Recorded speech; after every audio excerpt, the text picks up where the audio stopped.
আমরা যখন এখানে আসি এবং এই বইগুলোর দিকে তাকাই আর যখন অতীতের দিকে ফিরে যাই, তখন আমরা বুঝতে পারি যে ইতিহাস কখনোই কোনো অপরিবর্তনীয় বিষয় নয়। এটি মানুষের ইচ্ছা শক্তির দ্বারাই পরিবর্তিত হয়। এখন আমাদের নিজেদের ভাগ্য এবং ইতিহাস আবারও নতুন করে লেখার সুযোগ নিয়ে এসেছে গণভোট 2026।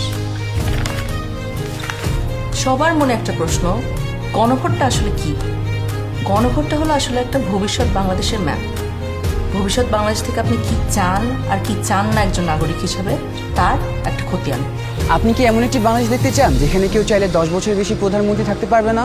এমন বাংলাদেশ যেখানে সরকার চাইলেই বিরোধী দলের সম্মতি ছাড়া জরুরি অবস্থা জারি করতে পারবে না, চাইলেই জরুরি অবস্থার সময়ে নাগরিকের বেঁচে থাকার অধিকার কেড়ে নিতে পারবে না, চাইলেই এক্সট্রা জুডিশিয়াল কিলিং করতে পারবে না?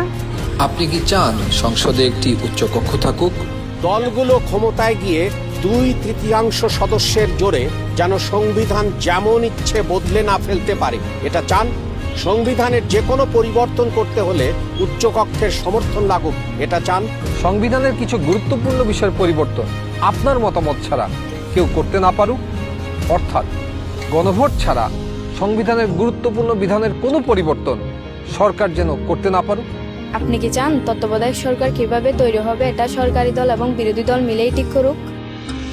একই রকমভাবে নির্বাচন কমিশন, পিএসসি, সিএজি এসব গুরুত্বপূর্ণ নিয়োগে বিরোধী দলেরও ভূমিকা থাকুক?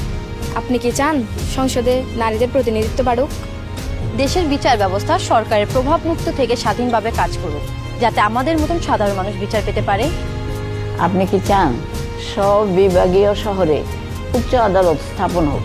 ধরেন আপনার স্বজন খুন হয়েছে, সেই খুনের দায়ে দণ্ডপ্রাপ্ত আসামিকে প্রেসিডেন্ট চাইলেই ক্ষমা করে দিতে পারে।